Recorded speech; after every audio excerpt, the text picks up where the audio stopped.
Muy bien, hermanos. Bueno, pues vamos a pasar a la palabra, si les parece. Y el primer versículo que vamos a leer esta tarde se encuentra en Génesis capítulo 3. Les invito a que vayan ya a esa parte de la Biblia a buscar ese texto.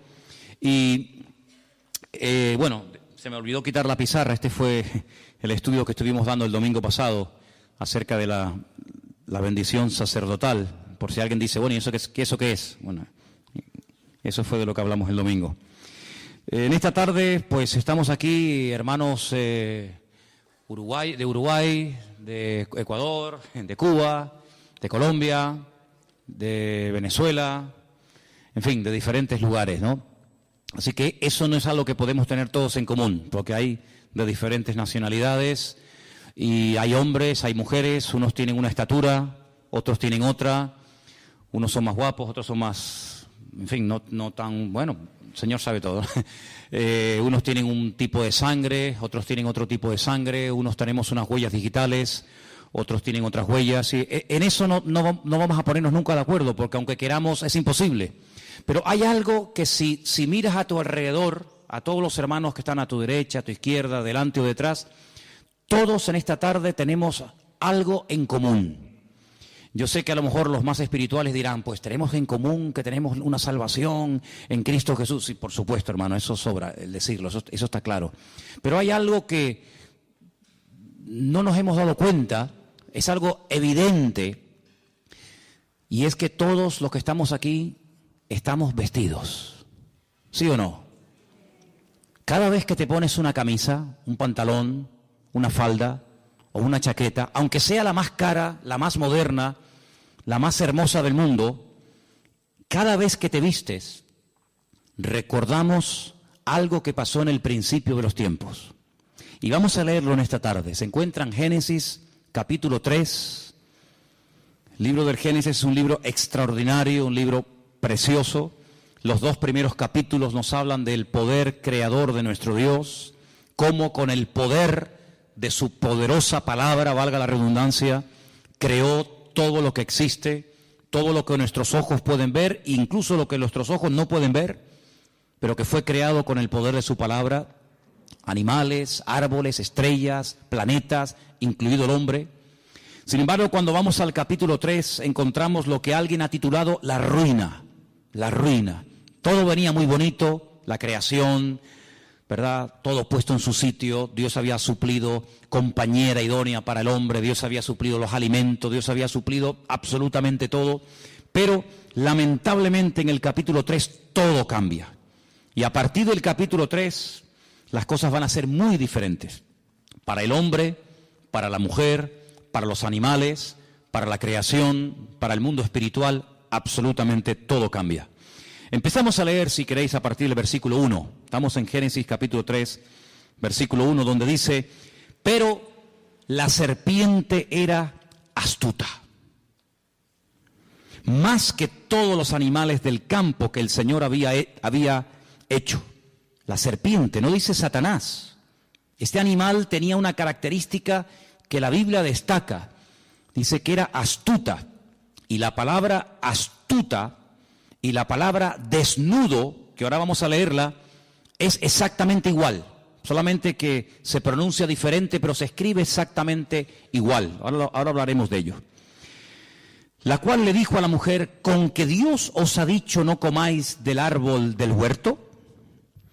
Y la mujer le respondió a la serpiente, del fruto de los árboles del huerto podemos comer, pero del fruto del árbol que está en medio del huerto, dijo Dios, no comeréis de él, ni le tocaréis, para que no muráis. Entonces la serpiente le dijo a la mujer, no moriréis, sino que sabe Dios que el día que comáis, serán abiertos vuestros ojos, y seréis como Dios, sabiendo el bien y sabiendo el mal. Versículo 6. Vio la mujer que el árbol era bueno para comer y que era agradable a los ojos y árbol codiciable para alcanzar la sabiduría, y tomó de su fruto y comió, y dio también a su marido, el cual comió así como ella. Entonces fueron abiertos los ojos de ambos y conocieron que estaban desnudos. Entonces cosieron hojas de higuera y se hicieron delantales. Y oyeron la voz del Señor Dios que se paseaba en el huerto al aire del día. Y el hombre y su mujer se escondieron de la presencia del Señor Dios entre los árboles del huerto. Mas el Señor Dios llamó al hombre y le dijo, ¿dónde estás tú? Y él respondió, oí tu voz en el huerto y tuve miedo porque estaba desnudo y me escondí. Y dijo Dios, ¿quién te enseñó que estabas desnudo? ¿Has comido del árbol que yo te mandé que no comieses? Y el hombre respondió, la mujer que me diste por compañera me dio del árbol y yo comí. Entonces el Señor Dios le dijo a la mujer, ¿qué es lo que has hecho? Y la mujer dijo, la serpiente me engañó y comí. Y el Señor Dios le dijo a la serpiente, por cuanto esto hiciste, maldita serás entre todas las bestias y entre todos los animales del campo. Sobre tu pecho andarás y polvo comerás todos los días de tu vida. Pondré enemistad. Ahora viene la primera profecía de la Biblia. La primera palabra profética que arroja un rayo de esperanza de que va a ser restaurado el hombre en el futuro, pero a un alto precio. Y la profecía dice así, pondré enemistad entre ti y la mujer, entre tu simiente y la simiente suya. Esta te herirá en la cabeza y tú le herirás en el calcañar. Y a la mujer le dijo, multiplicaré en gran manera los dolores de tus preñeces. Con dolor darás a luz los hijos y tu deseo será para tu marido y él se enseñoreará de ti. Y al hombre le dijo, por cuanto obedeciste a la voz de tu mujer y comiste del árbol que te mandé diciendo, no comerás de él, maldita será la tierra por tu causa, con dolor comerás de ella todos los días de tu vida. Espinos y cardos te producirá y comerás plantas del campo. Con el sudor de tu rostro comerás el pan hasta que vuelvas a la tierra, porque de ella fuiste formado, pues polvo eres y al polvo volverás. Y ahora es la primera vez que vemos al hombre que le pone nombre. Hasta el momento la llamaba mujer, varona, pero ahora le pone un nombre, Adán, a la mujer y le llama Eva. Y aquí hay un juego de palabras que no se aprecia en español, Eva, por cuanto ella es madre de todos los vivientes, que viene de la raíz Hai, que significa vida. Y el Señor Dios hizo al hombre y a su mujer túnicas de pieles y los vistió. ¿Cuántos dicen amén? Muchas veces la gente se pregunta, pero bueno, ¿esto realmente fue así? ¿O esto es una forma alegórica, un poco rayando una especie de cuento para niños, para que sepamos más o menos lo que fue, lo que ocurrió o lo que no ocurrió? Es decir, ¿esto es literal o esto es alegórico? ¿Hubo realmente una serpiente que el diablo utilizó para hablar a través de ella? ¿Hubo realmente un árbol llamado el árbol de la vida y otro al lado llamado el árbol de la ciencia del bien y del mal? ¿Realmente el hombre y la mujer estaban desnudos en un lugar, en un paraíso, en una especie de huerto regado por 4 ríos, entre los ríos Éufrates y Tigris, que abarcaba desde Irak hasta Egipto? ¿Realmente eso existió? ¿Realmente hubo un hombre llamado Adán y Eva, y bueno, y todo esto del hombre de Cromañón, y el hombre de Java, y el hombre de Neandertal, y todo esto que es que la ciencia dice, y el tema de la evolución? ¿Todo esto es real o es una forma, repito, alegórica de contar una realidad? Bueno, de toda la vida, los creyentes, los que estudiamos la Biblia, hemos creído que el libro de Génesis es un libro que tiene una literalidad total y absoluta.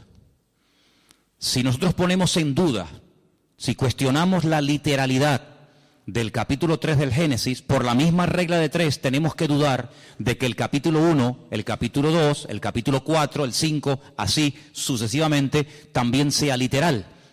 Porque lo que no se puede hacer a la hora de estudiar un libro o un tema es utilizar 2 varas de medir. Nosotros aquí en Canarias, en España, en Europa, salvo en Inglaterra, tenemos unas medidas, ¿verdad? Metros, centímetros, kilómetros, etcétera.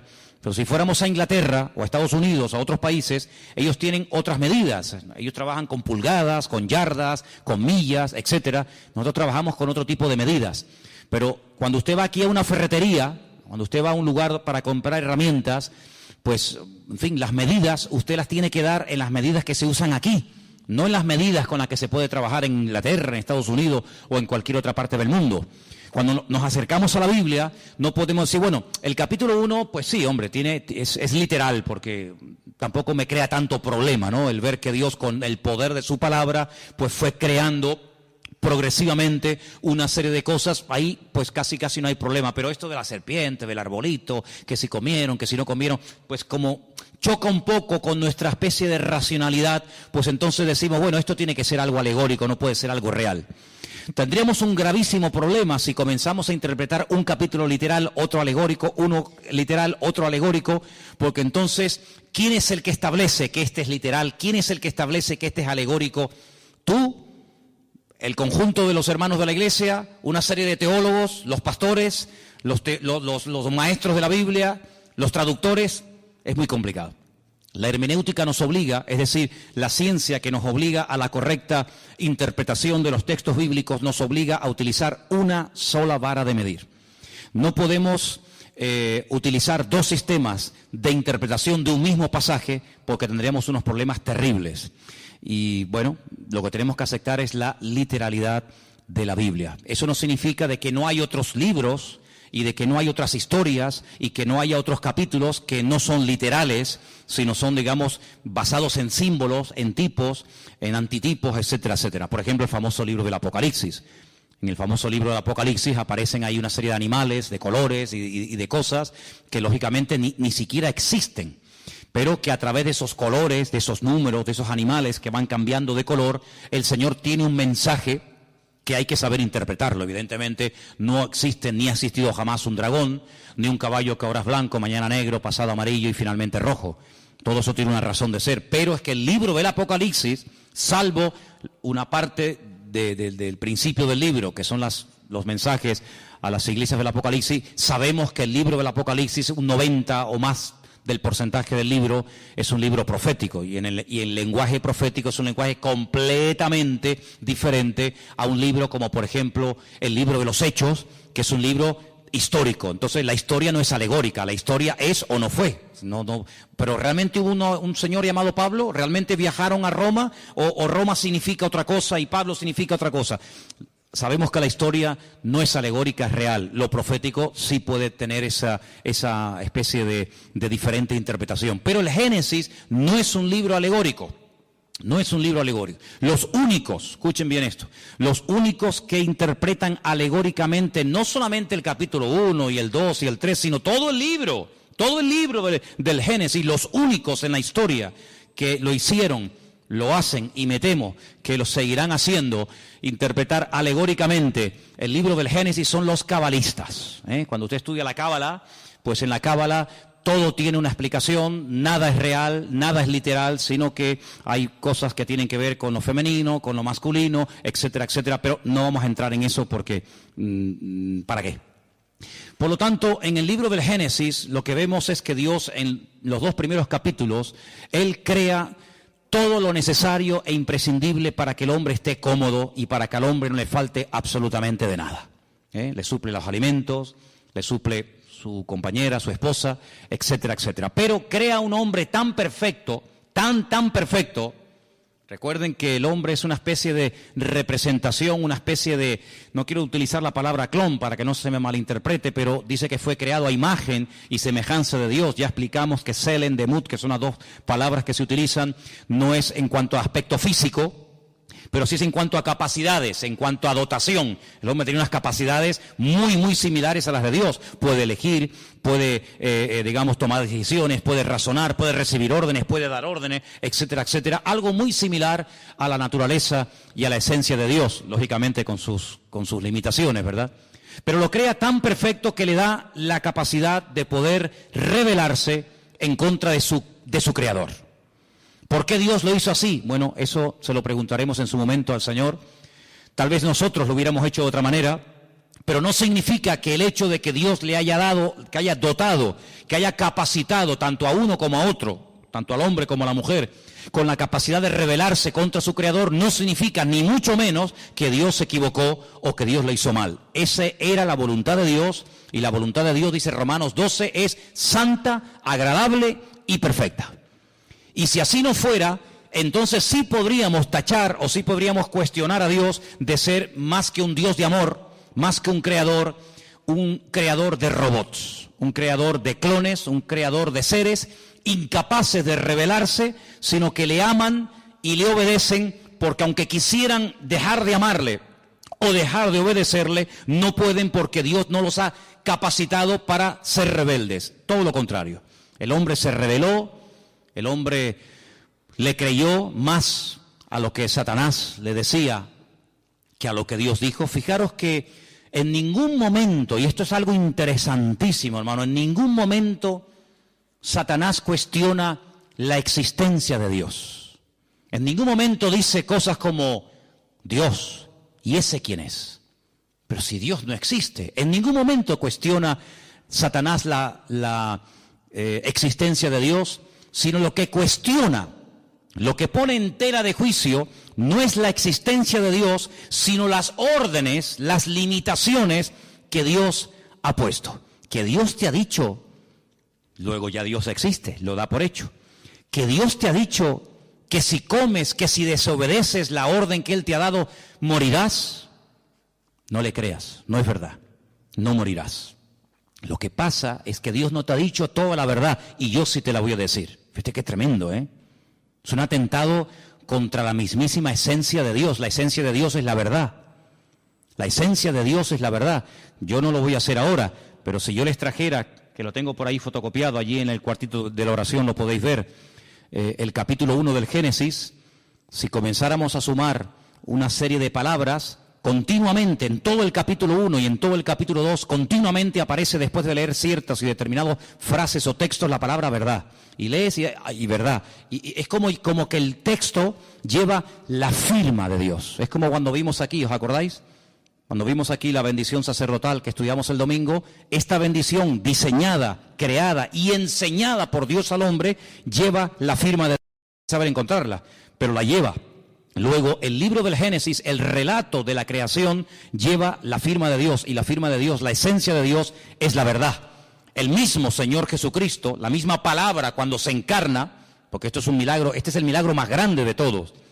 El milagro más grande no es que un ciego pueda volver a ver, que es algo tremendo, o que un muerto resucite, o que un leproso sea limpiado. Sí, son milagros tremendos, pero hay algo más grande que eso, y es que la palabra, el verbo, se hace carne. Eso es lo más grande que hay. Y sobre esa verdad hemos estudiado también en las últimas semanas. Juan basa toda la explicación de su evangelio diciendo, y el verbo que era Dios se hizo carne, habitó entre nosotros y vimos su gloria, gloria como del unigénito del Padre. Sí, eso es algo tremendo, porque que la Biblia de repente haga así ¡fum!, y se convierta en carne, pues eso es lo que ocurrió. El Señor Jesucristo se hizo carne y habitó entre nosotros. Y dice la Biblia, y si alguno cuestiona eso, si alguno no es capaz de confesar, dice Juan, es muy claro en esto, si alguno no confiesa que el verbo, que la palabra se hizo carne, ese es mentiroso y ese es el espíritu del anticristo.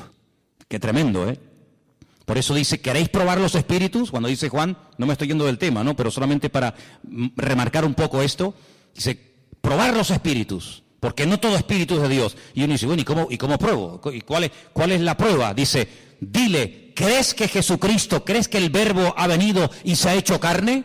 No, yo no creo eso, entonces este no es de Dios. Ahí se prueban los espíritus. Si dice que sí, evidentemente es otra cosa. Pero volviendo al tema, entonces lo que hace Satanás es que siembra la duda. Alguien dijo que la duda es el padre del pecado. En cuanto una persona comience a dudar de que la palabra de Dios es la palabra de Dios, de que Dios existe o no existe, de que hay infierno o no, de que Dios es bueno o no tan bueno, en el momento en el que ese virus, ese veneno llamado duda, entre en tu vida, amigo, como no lo frenes y como no contrarrestes y ataques y neutralices ese veneno, ese virus con la verdad, porque la verdad es lo que mata la duda, eres hombre muerto. Y eso fue lo que Satanás comenzó a hacer. Él no cuestiona la existencia de Dios, ya lo haría en otros momentos de la historia, No te preocupes que el diablo tiene unas artimañas y tiene un montón de disfraces. En la Edad Media se puso uno, en la época de Adán y Eva se puso otro, y tiene muchos disfraces, y él va cogiendo el que más le conviene. En este momento no le convenía cuestionar la existencia de Dios porque, permítame la expresión, le saldría el tiro por la culata. Porque si alguien en esta vida sabía que había un creador y un Dios todopoderoso, ese era sin lugar a duda Adán y Eva, porque ellos no tuvieron ni padres, ni madres, ni suegros, ni suegras, sino que ellos eran producto de las benditas y poderosas manos de Dios. Por lo tanto, presentarse a ellos cuestionando la existencia de Dios hubiera sido un rotundo fracaso, porque ellos hubieran dicho, ¿cómo? Que Dios no existe, pero si hemos hablado con Él. Hablamos todos los días con Él, y Él habla todos los días con nosotros. Nuestros cuerpos Él los creó. Yo me quedé dormido y cuando me desperté me encontré a Eva. El Creador me la entregó, por lo tanto por ahí el diablo iba mal. Pero emplea este arma favorita del diablo y es sembrar dudas. Sembrar la desconfianza en Dios. ¿Será verdad lo que Dios dijo? ¿Será verdad? ¿Funciona esto? ¿No funciona esto? Y entonces todos sabemos que esta persona desobedece, esta persona peca. Y fíjate qué curioso, lo primero que esta gente hace es sentir miedo, sentir vergüenza y esconderse del Creador con el cual antes hablaban y tenían una comunión tremenda. Cuando el Señor busca al hombre en el jardín del Edén y le dice, ¿por qué te escondes? Dice, porque oí tu voz y tuve miedo. ¿Tuviste miedo? ¿Y de dónde viene ese miedo? Luego el miedo es engendrado por el pecado. Si el pecado produce miedo, cuando una persona no tiene una relación íntima y segura con el Señor, tiene temores, y los temores son tan variados: miedo a la muerte, miedo a ser abandonado, miedo a caer enfermo, miedo a perder el trabajo, miedo a que mi marido se vaya con otra, miedo a no sé qué. Sí, es un abanico terrible, y eso el hombre comenzó a sentirlo, el hombre comenzó a experimentarlo, y el hombre llegó a tener hasta miedo de su propio Dios, de su propio Creador. Y le dice algo tremendo, le dice, es que también me oculté de ti porque estaba desnudo. Ahora, yo les dije que en el versículo 1, en el versículo 1 de Génesis, 3:1 de Génesis, describe a la serpiente como una criatura astuta. La palabra astuta en hebreo es arum, arum. Y la palabra desnudo en el versículo 10 es la palabra herón. Se escribe exactamente igual, las mismas letras. Claro, si les ponemos las vocales automáticamente varían. Es decir que Satanás lo que hace es que se camufla. Satanás lo que hace es que utiliza este animal que ya tiene en su naturaleza, en su esencia, el ser un animal astuto. Fíjate qué tremendo, ¿no? Jesús dice en el Sermón del Monte que la serpiente es astuta y las palomas son sencillas, que describe la esencia de la serpiente como un ser astuto. Y entonces lo que Satanás hace es utilizar a este animal porque no se puede presentar tal y como él es. Ahora, aquí hay que pararnos y comenzar a hacernos una serie de preguntas muy interesantes. Vemos a Satanás en persona, no mandó a un demonio, sino que él en primera persona va y tienta a Eva, pero detrás utilizando a este animal. Y la única vez que lo volvemos a ver a él personalmente tentando a una persona, ya es en el Nuevo Testamento al Señor Jesucristo. Él nunca tentó a nadie personalmente, salvo a Eva en el jardín del Edén y en el desierto de Judea al mismísimo Señor Jesucristo. Con la gran diferencia de que en Génesis capítulo 3 va, digamos, disfrazado, escondido, parapetado dentro de aquel animal, y en el desierto no le va a servir ningún disfraz, sino que va a cara descubierta, porque delante del Señor no hay disfraz, no hay careta que valga, sino que delante del Señor dice que todos estamos desnudos delante de la presencia del Señor. ¿Te das cuenta? Pero el apóstol Pablo, que es un hombre que describe como nadie, el mundo espiritual, porque ahora hablaremos un poco de esto, Él dice que Satanás es capaz, en momentos puntuales, si es necesario, disfrazarse, vestirse como si fuera un ángel de luz. Y ha habido casos en la historia, pero tremendos, de personas que dicen que han tenido la visita de ángeles, que les han revelado cosas y esas cosas las han escrito. Y bueno, y por ahí nació el famoso libro del Mormón, que es el que usan los mormones. Y cuando se le pregunta a los mormones, ¿y de dónde salió el libro del Mormón? Pues ellos te dicen que un ángel llamado Moroni despertó una noche a este joven llamado Joseph Smith y lo llevó a un lugar donde le mostró unas planchas de oro que estaban escritas en un idioma que él no conocía, y este ángel le mostró la interpretación de aquellas planchas de oro y le dio un mensaje que está en el famoso libro del Mormón.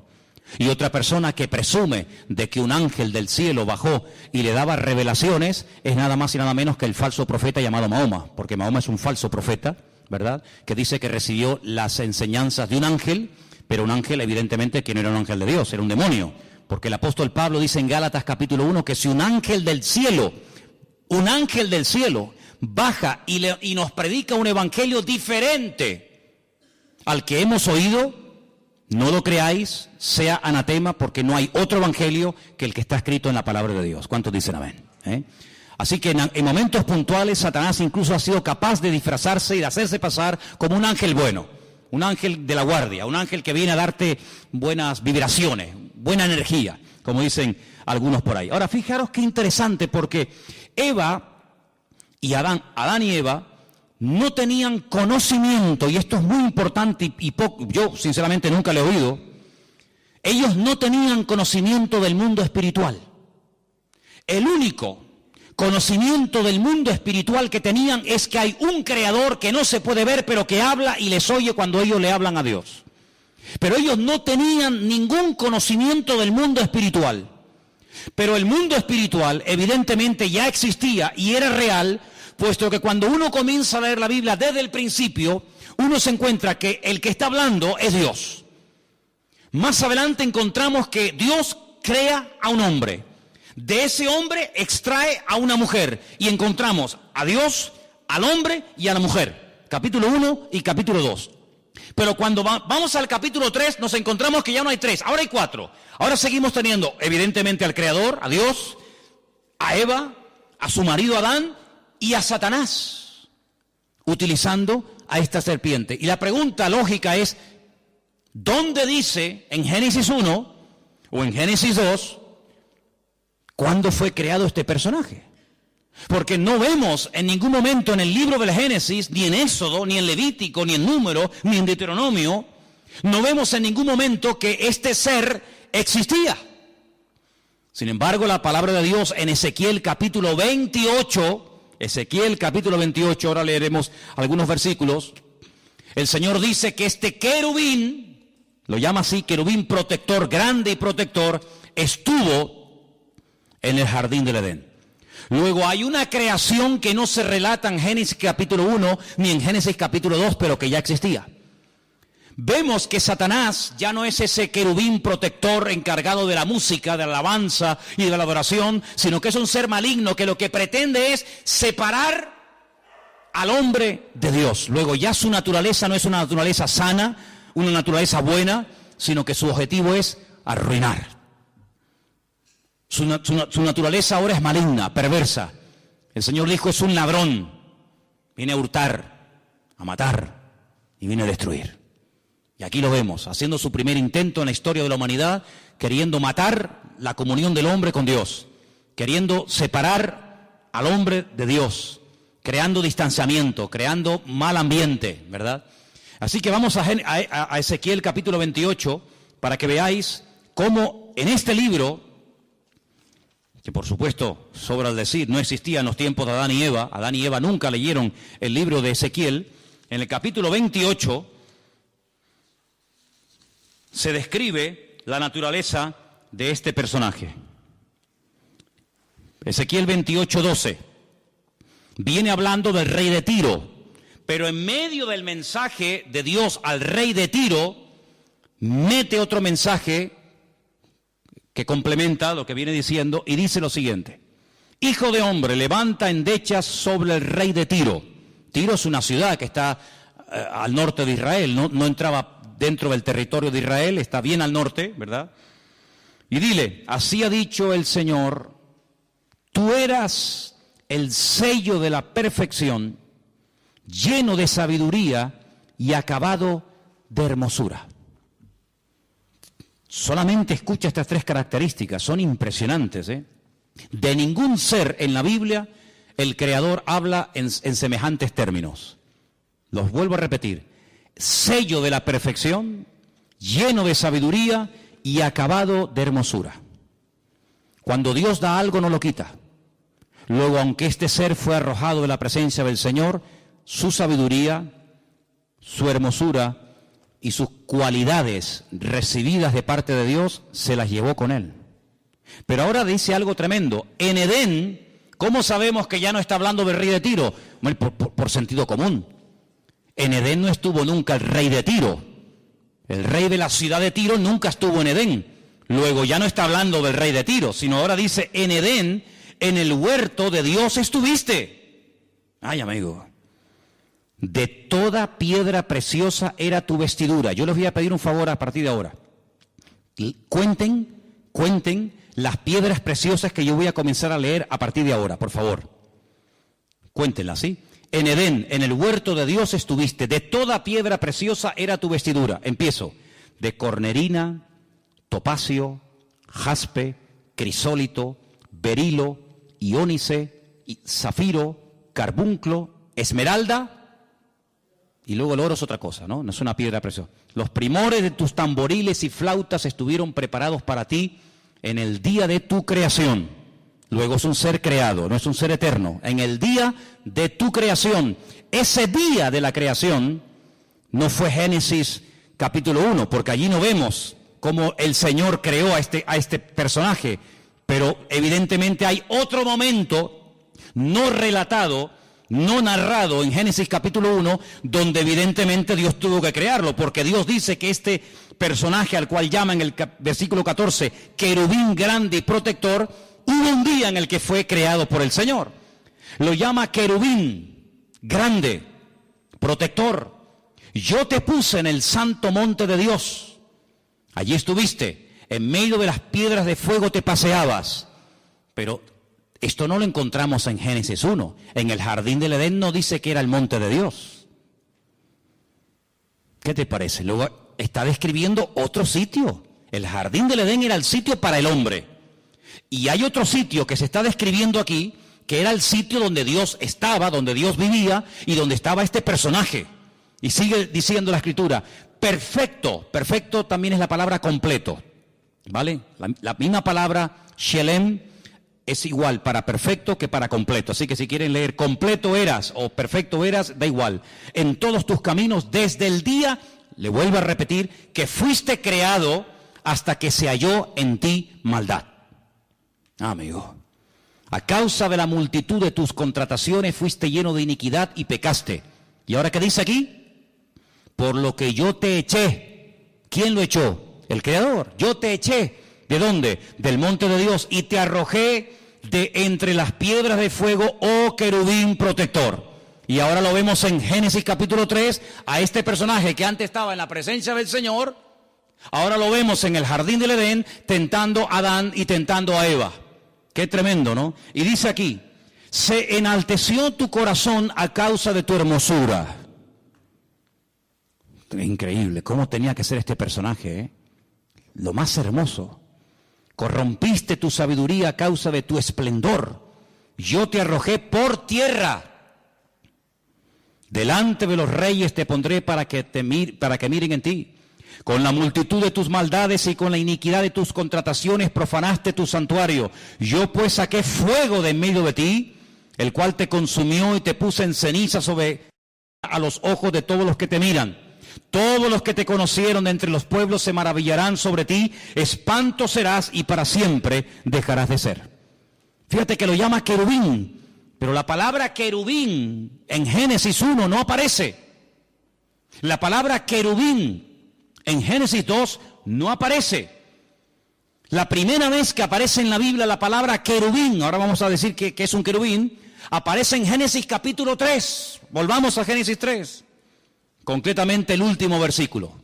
Génesis 3, el último versículo.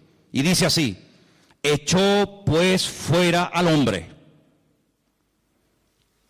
y puso al oriente del huerto del Edén querubines y una espada encendida que se revolvía por todos lados para guardar el camino del árbol de la vida.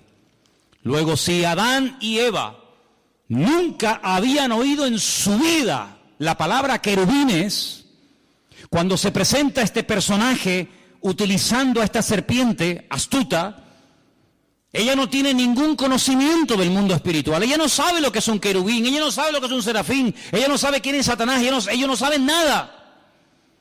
Pero ellos estaban capacitados para discernir que esta tentación, este ataque, no provenía de Dios. Primero, porque está contradiciendo a la palabra. Dios dijo: si comes, morirás. Y este me está diciendo que no moriré. Luego, ¿a quién le creo? ¿A mi Creador y a mi Señor? El que me ha creado, el que me ha demostrado que me ama, el que ha creado un mundo maravilloso para mí, o a este que no sé quién es y de dónde ha salido. Ahí hay un dilema y una tentación. Eso es lo que es ponerte entre la espada y la pared, decir: ¿a quién le creo? ¿A Dios o al horóscopo? ¿A lo que dice mi Señor en su palabra? ¿O a lo que dicen las noticias en la televisión? ¿A lo que dice el santero que echa las cartas y el brujo que no sé qué y no sé cuánto? ¿O le creo a mi Señor? Amigo, tú verás. Lamentablemente tengo que decir que Satanás sembró el veneno de la duda, de la incertidumbre, de la desconfianza en el corazón de Eva, y le creyó más a este, que no sabía quién era y de dónde había venido, que a su Señor y a su Creador. Y cuando uno no cree la verdad, se convierte en un esclavo. Aquí arriba tenemos un texto, son palabras de Cristo. Él dijo: conoceréis la verdad y la verdad os hará libres. ¿Cuántos dicen amén? Cuando tú prefieres creer a tus mentiras y a tus rollos y a tus excusas y a tus argumentos, quieras o no quieras, te conviertes en un esclavo. En un esclavo de tus pasiones, en un esclavo de tus mentiras, en un esclavo de lo que te han dicho o de lo que tú crees que es. Cuando tú cuestionas lo que dice la Biblia, ¿y por qué Dios dice blanco si yo veo que es gris? Bueno, lo que tú veas es una cosa y lo que Dios dice es otra. Y tú te puedes equivocar, porque dice la Biblia que el ser humano es un ser ahora, y fíjate tú, imperfecto, lleno de debilidades, lleno de imperfecciones. Pero nuestro Dios es un Dios perfecto y nunca, jamás saldrá una mentira de la boca de Dios. ¿Cuántos dicen amén? Dios es un Dios de verdad, la esencia de Dios es la verdad. Dios no puede mentir. Va en contra de su naturaleza. Hay cosas que a Dios no le afectan, la mentira. Dios no puede mentir. La tentación, a Dios no le tienta nada. Dice: si Él no es tentado por nada, ni por nadie, Él tampoco puede tentar a nadie. Así que cuando tú seas tentado, no digas que Dios te está tentando, sino que tú te estás siendo tentado porque le has dado lugar a una serie de circunstancias que estás creando el caldo de cultivo propicio para caer en la red. Pero Dios no tienta a nadie. Una cosa es que Dios te pruebe y otra cosa es que Dios te esté tentando. Cuidado. La prueba es para fortalecerte, para acercarte a Él. La tentación es al revés, para separarte y para que caigas y para que cuestiones pues la asistencia, el amor, la misericordia, la bondad o lo que sea de parte del Señor. Así que vemos que esta mujer, al no tener conocimiento del mundo espiritual, cree a este personaje que, repito, no sabe de dónde ha salido y que encima le lleva la contraria al Señor. Pero tú y yo no tenemos esa excusa para pecar. Porque tú y yo tenemos muchísimo conocimiento del mundo espiritual, ¿sí o no? Si tú le dices a Adán y a Eva, Satanás, dice, no sabían quién era. Pero si yo te digo a ti, el diablo, Satanás, el padre de mentira, ¿sabes quién es o no? Amigo, hay un conocimiento que tú tienes que ni Adán tenía. Y por eso dijo alguien en cierta ocasión que el terreno de Satanás es la ignorancia. Cuanto más ignorante sea, más fácil se lo pones al diablo para que te engañe. Ah, es que yo no sabía, por eso caíste. Pero ahora nosotros no tenemos la excusa de decir: es que yo no sé lo que son los demonios, yo no sé quién es el diablo, yo no sé. No, sí sabemos, claro que sabemos, hombre, que sí sabemos. Mira, el mundo espiritual, quien mejor lo describe, si a alguien le interesa este tema, es sin lugar a duda el apóstol Pablo. Hay un capítulo, no lo vamos a leer ahora, pero para los que toman nota y les gusta leer después en casa, es el capítulo 6 del libro de Efesios, la carta de Pablo a los Efesios. Pablo describe allí el mundo espiritual de una forma increíble, la jerarquía del mundo espiritual como Pablo no la describe nadie.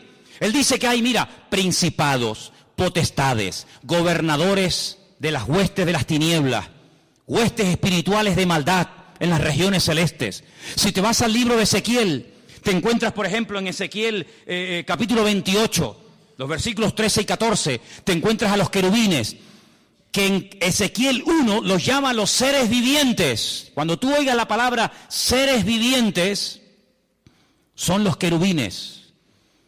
Qué curioso que cuando dice la Biblia que el Señor mandó a construir el tabernáculo con todo el mobiliario, ¿se acuerdan? Con la menorá, con la mesa de los panes, con el altar del incienso, el altar del sacrificio, con el arca de la alianza. Dice que dijo, encima del arca, en la tapa, quiero que construyas 2 querubines, porque son los que van a proteger la presencia del Señor. ¿Qué puso el Señor en el huerto del Edén para que no dieran marcha atrás y alargaran la mano y comieran del árbol de la vida que producía la vida eterna? Querubines, protectores. Luego los querubines tienen, entre comillas, la función de proteger, de cuidar, de rodear el trono del Señor. Digamos que serían, entre comillas, para que nos entendamos, su especie de guardaespaldas, para que nos entendamos. Los serafines, que son otros seres angelicales que están en la Biblia, quien mejor lo describe es Isaías, capítulo 6. Cuando él es llamado, dice, cuando el Señor me llamó, yo vi la gloria del Señor. Y vi serafines que tenían 6 alas, con 2 volaban, con 2 tapaban su rostro y con 2 tapaban sus pies y decían continuamente, santo, santo, santo es el Señor, toda la tierra está llena de la gloria del Señor. Entonces te das cuenta que en la Biblia hay serafines, querubines, ángeles. ¿Quién se le presentó a María cuando le dijo, escucha mujer, bendita eres tú entre todas las mujeres? A partir de ahora te llamarán bienaventurada, porque llevarás en tus entrañas, llevarás en tu vientre, nada más y nada menos que al bendito Hijo de Dios. Un arcángel. ¿Quién? Gabriel. Luego dice, hay serafines, hay querubines, hay un arcángel que se llama Gabriel. Luego te vas al libro de Daniel y te encuentras que hay otro arcángel tremendamente poderoso que se llama el arcángel Miguel, el gran príncipe, dice Daniel 12, que está de parte de los hijos de tu pueblo. Te das cuenta que describe un mundo espiritual tremendo. Es decir, no lo podemos ver con nuestros ojos, pero eso no significa de que no existan. Hay gente que dice en su ignorancia, yo si no veo no creo. Pues por esa misma regla de 3 usted no cree en Júpiter, ni en Plutón, ni en Marte, ni en montones de cosas que existen, simplemente por el argumento ridículo y absurdo de que usted no lo ve. Bueno, hay millones de cosas que nuestros ojos no ven, pero sin embargo, ¿usted ha visto alguna vez algún átomo? ¿Ha visto alguna molécula? ¿Ha visto los protones y los neutrones? ¿Ha visto alguna vez eso? No, pero existen y están aquí ahora mismo. Y en este momento aquí dentro hay miles de voces, de radio, de onda, ¿verdad? Radio de frecuencias que están aquí, las ondas, ahora no se oyen, no se pueden ver, porque no tenemos un receptor, pero si pusiéramos una radio y la encendemos, automáticamente oímos que la radio está hablando. No, la radio no está hablando, la radio está reproduciendo por ese famoso invento de Marconi, el italiano, ¿no? Que fue capaz de captar esas ondas y ponerlas en un receptor, y uno puede hablar, oír en italiano, en japonés, en árabe, en chino, en lo que sea, una persona que está a miles de kilómetros de Tenerife, pero lo oímos hablar aquí, o ver un partido de fútbol que se está llevando a cabo en África, o sabe Dios dónde. Pero todo eso existe, no lo podemos ver, pero cuando tenemos los aparatos para poder ver esas imágenes, para poder escuchar esos sonidos, pues automáticamente ahí lo tenemos, y todos en casa sabemos pues lo que estoy diciendo por la radio y por la televisión. Entonces, pero Adán y Eva en aquel momento, vamos a decir, entre comillas, que eran ignorantes del mundo espiritual. Ellos no sabían realmente lo que significaba todo eso, pero uno tiene que tener discernimiento, hermano. Cuando algo venga a su mente, cuando algo venga a su vida, que no está escrito en la palabra de Dios, descártelo, no lo crea, porque la palabra de Dios no se puede manipular, no hay que añadirle, no hay que ponerle. Si la palabra de Dios dice eso no se puede hacer, no le quiere dar las vueltas, decir sí, pero no hay pero que valga. El Señor, cuando dice una cosa, lo dice para nuestro bien. Y cuando el Señor dice, el día que ustedes coman de este árbol, ustedes van a morir, aunque ustedes no entiendan el concepto morir, pues claro, Adán y Eva decían morir, ¿y eso qué es? ¿Qué es morir? ¿Tú sabes lo que es morir? No. ¿Y tú? Yo tampoco. Pero Dios dijo que si comemos, morimos. Pero es que yo no sé lo que es la muerte. Yo nunca he visto ni siquiera un perro muerto en una carretera. Yo no he enterrado a un hijo. Yo no sé lo que es el concepto muerte. Para ellos era un concepto abstracto. No lo entendían. Pero el que no lo entiendas no significa que no estemos obligados a obedecer la palabra de Dios. ¿Cuántos dicen amén? Ahora nosotros, con más motivo, no tenemos ninguna excusa. ¿Por qué? Porque sabemos lo que es. Sabemos lo que es la muerte. Sabemos lo que es la tristeza, el desánimo, la depresión, la desgracia, los follones, los líos. ¿Por qué? Porque lo hemos visto en otras personas. Tenemos millones de puntos de referencia, incluso en nosotros mismos. Sabemos las consecuencias terribles de hacer algo malo, pero en aquellos momentos ellos no tenían eso, pero tenían algo muy importante. Y es que ellos tenían que haberse dado cuenta de que este ser, que no sabían de dónde había venido, estaba contradiciendo la palabra del Señor. Porque uno de los juegos favoritos del diablo es llevarle la contraria a Dios. ¿Qué dijo Dios el día que se bautizó su hijo en el río Jordán? Este es mi hijo amado, en el cual tengo toda complacencia, en el cual deposito toda mi confianza. ¿Quién dijo eso? Dios. La voz de Dios se oyó. Se va al desierto. ¿Y quién viene a tentarlo? Este personaje terrible, Satanás. Y le dice, si eres el Hijo de Dios, di a estas piedras que se conviertan en pan. Yo no tengo que convertir las piedras en pan para demostrarte a ti, o a mí, o a alguien que soy el Hijo de Dios. Yo sé que soy el Hijo de Dios. ¿Y cómo lo sé? Porque mi Dios, mi Padre, me lo acaba de decir el día que me bauticé en el río Jordán. Este es mi Hijo amado. Por lo tanto, yo le creo a mi Dios, yo le creo a mi Padre, yo creo en lo que Él me ha dicho. Y si nosotros tenemos esa fe y estamos agarrados a la palabra, cuando viene una mentira, cuando viene una herejía, cuando viene un mal pensamiento, cuando viene algo que contradice a la palabra, automáticamente, hermano, aunque no sepamos lo que puede pasar, aunque no entendamos todo, decimos no, esto no es de Dios. ¿Por qué? Porque va en contra de la palabra del Señor. Y nada más, y con eso tendría que sobrarnos todo lo demás. Ahora, varias cosas ocurrieron allí. Antes de ser expulsados, Dios confronta al hombre con su pecado y le dice, mira, a partir de ahora vas a darte cuenta de que la tierra no produce con la fuerza que producía antes. Tu mujer, cuando dé a luz, va a comenzar a sufrir dolores en el momento del parto. Y tú vas a comenzar a sudar. Luego se ve que antes no sudaba. Tú vas a comenzar a perder humedad. Tú vas a comenzar a secarte. Y vas a tener que reponer los líquidos, porque como no repongas líquidos te deshidratas y te puedes morir. Entonces hay una serie de consecuencias en el mundo espiritual, en el mundo natural, en el mundo físico, que van a cambiar a partir de ahora. Pero cuando yo te eche del jardín del Edén, no te vas a ir como yo te puse aquí. Yo te puse aquí desnudo, pero tú te vas a ir vestido.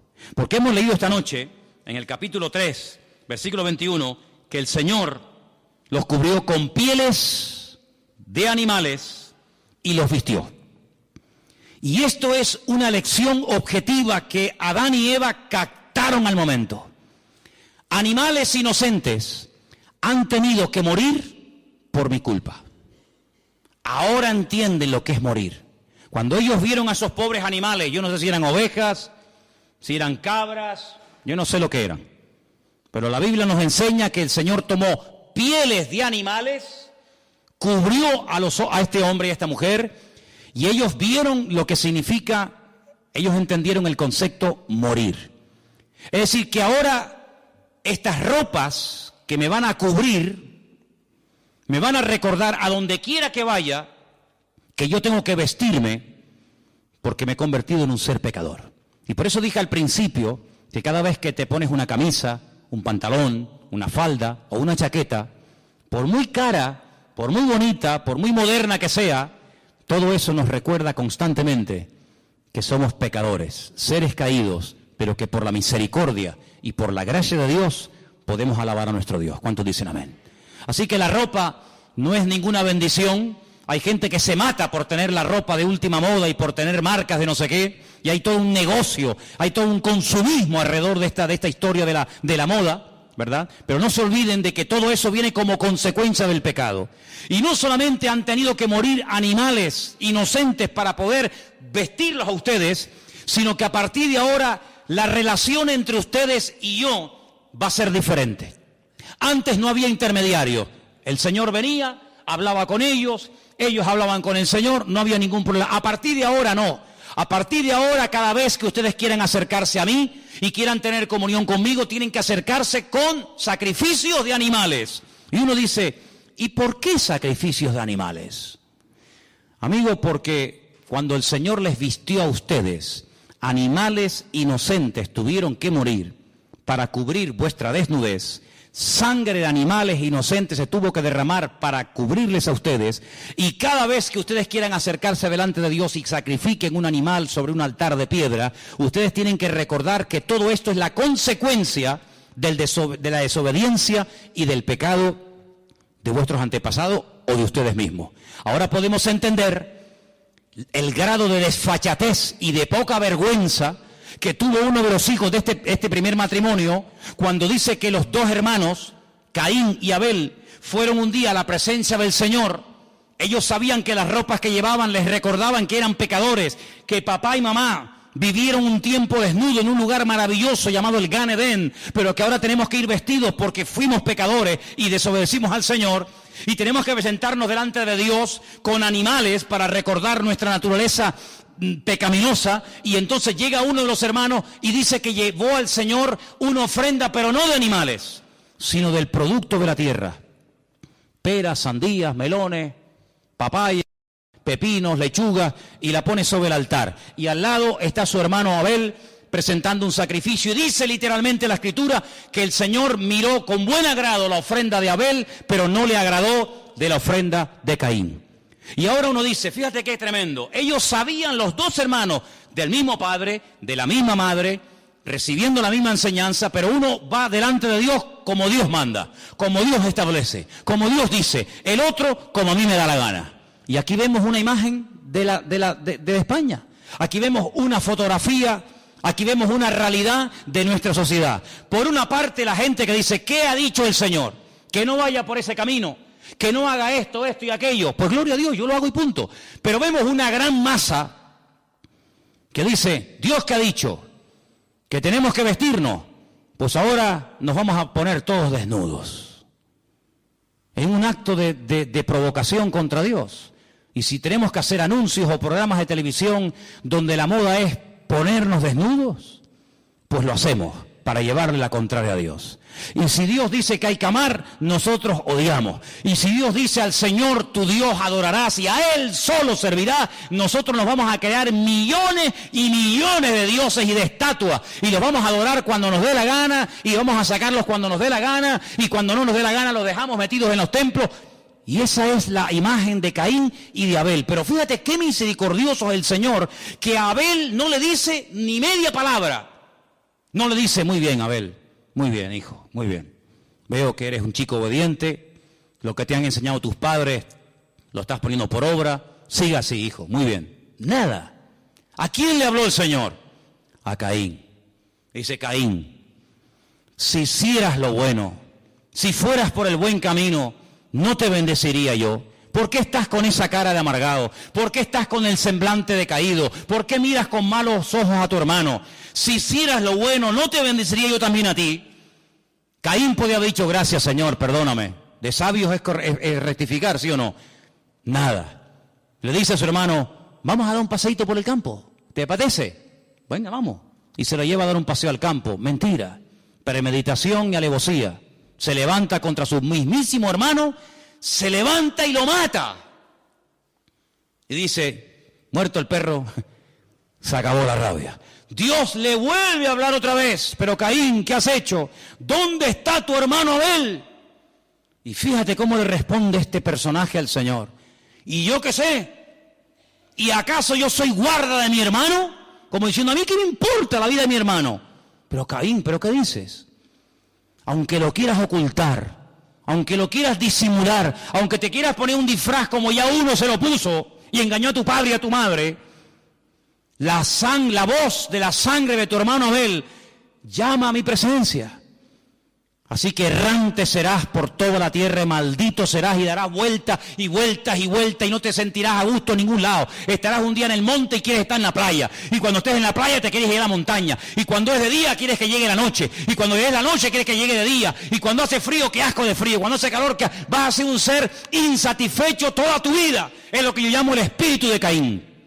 Nada te agrada, nada te llena. Siempre estás quejándote por todo, hasta por lo que tienes. Y entonces Caín reflexiona y dice, Señor, grande es mi pecado, ahora te das cuenta que grande es tu pecado.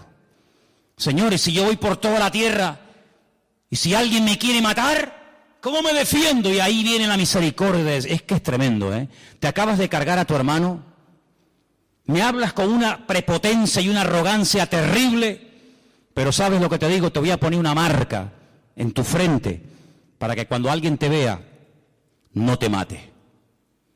Aún así el Señor le da una protección sobrenatural a este personaje, ¿no? Pero quiero terminar, porque hay material aquí para dar y vender, quiero terminar pidiéndoles a todos ustedes que se aprendan 3 números. ¿Sois capaces, no? ¿Sí o no? ¿Sí o no? Bien. 28, 28 y 21. Más fácil imposible. ¿Sí o no? Éxodo 28. Ezequiel 28, Apocalipsis 21. A ver, díganlo ustedes solos. Éxodo 28, Ezequiel 28, Apocalipsis 21. Porque dice la Escritura, son las 3 únicas listas que hay en la Biblia de piedras preciosas. A mí me encantan las piedras preciosas. No tengo ninguna, a ver si me entienden. Pero me encantan las piedras. Para mí es algo tan hermoso. Un rubí, una esmeralda, un diamante, un zafiro. Son cosas preciosas, ¿no? Son muy bonitas. Pues el Señor le dice a Satanás en el principio a este querubín, yo te voy a poner una vestidura tan hermosa. ¿Cuántas piedras preciosas contaron cuando leí Ezequiel 28? 9. 9 más el oro, ¿no? 9. Vamos a poner 9. 9. ¿Cuántas piedras preciosas llevaba en el pecho el sumo sacerdote? 12, ¿seguro? ¿Cuántas tribus de Israel, cuántas familias había? 12.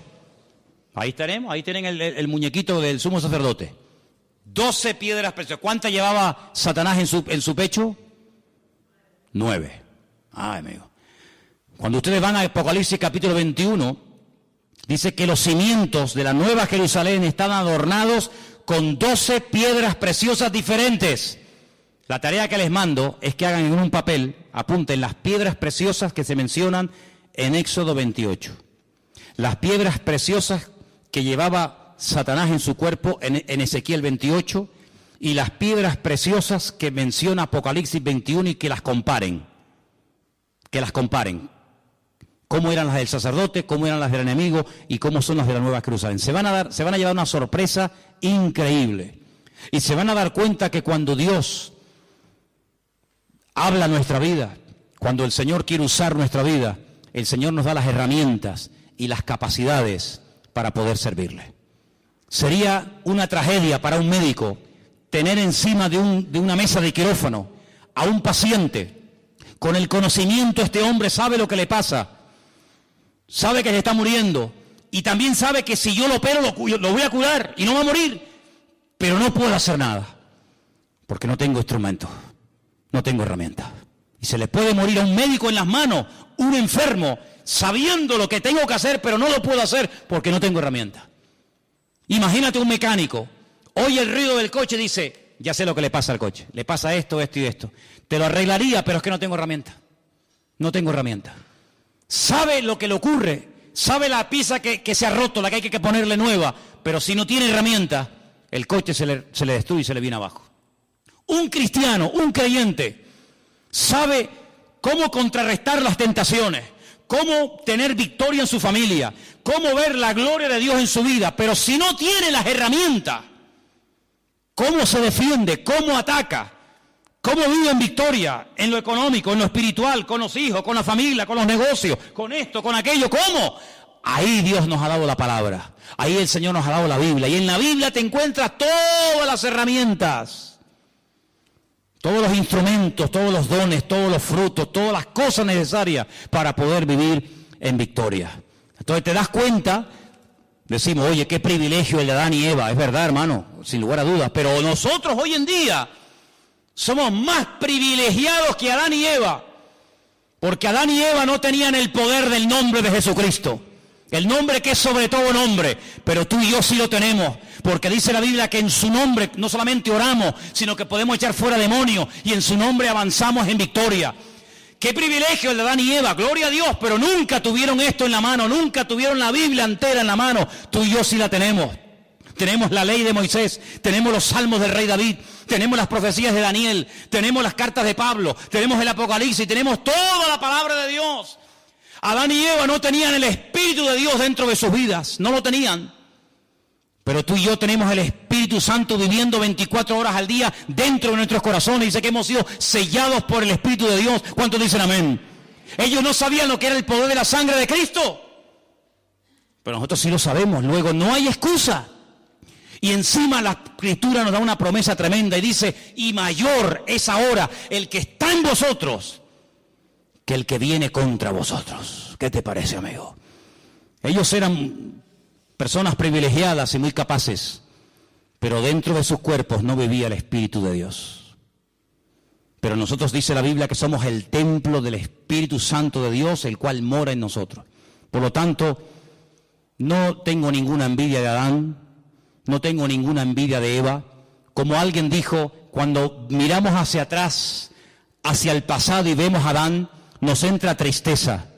Por lo que el hombre pudo llegar a ser, por lo que el hombre pudo llegar a tener y perdió, por obedecer al enemigo. Pero cuando miro hacia adelante a mi Señor y a mi Dios, todo lo que Adán perdió, lo podemos recuperar y con creces en el Señor Jesucristo. Porque en este hay muerte y desobediencia. Pero en el segundo Adán, que se llama Cristo, según Romanos capítulo 5, hay bendición y vida eterna. Que puso el Señor para que no volvieran, porque sabía que iban a volver, iban a comer del árbol de la vida, iban a ser pecadores eternos, sin posibilidad de restauración, sin posibilidad de ser redimidos. Les hizo un favor diciéndole, váyanse de aquí, les hago un favor, si los dejo aquí la van a liar más todavía. Puso querubines para que no volvieran atrás. Pero ¿cómo termina el libro del Apocalipsis? Dice, el cielo se abrió y vi el árbol de la vida, el cual da frutos para la sanidad de las naciones. Y de ese árbol tú y yo, querido hermano y hermano, si vivimos en victoria y en santidad, vamos a poder comer lo que Adán y Eva no pudieron comer. Nosotros lo vamos a poder comer porque ese árbol representa y tipifica nada más y nada menos que nuestra comunión y nuestra relación con nuestro amado Señor Jesús. ¿Cuántos dicen amén? Vamos a orar, hermanos, vamos a orar. Quedan muchas cosas por compartir, muchas cosas por decir, pero se nos fue el tiempo. Vamos a orar en esta tarde y pídale usted al Señor, Dios mío, ayúdame a obedecerte. Que no caiga yo en el error de pensar que yo tengo más razón que tú. Que la Biblia ya a mí no me sirve de nada. No, hermano. Adán y Eva perdieron todo por desobediencia.